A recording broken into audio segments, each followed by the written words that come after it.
Kim ko'proq pul ishlatadi? Yo'q, aslida. O'ylab ko'rdim. Kim ko'proq qovun tushiradi? Kimning keraksiz kiyimlari ko'p?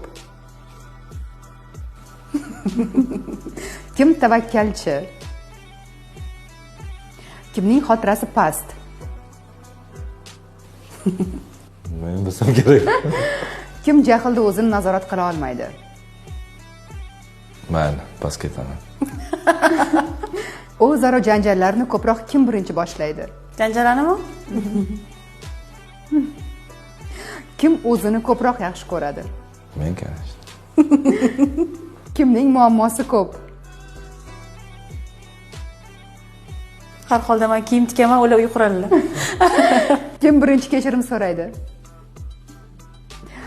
Kim ko'proq eski voqealarni eslab urush boshlaydi?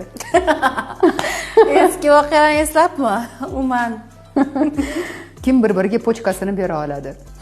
Pochkanimi? Mayli.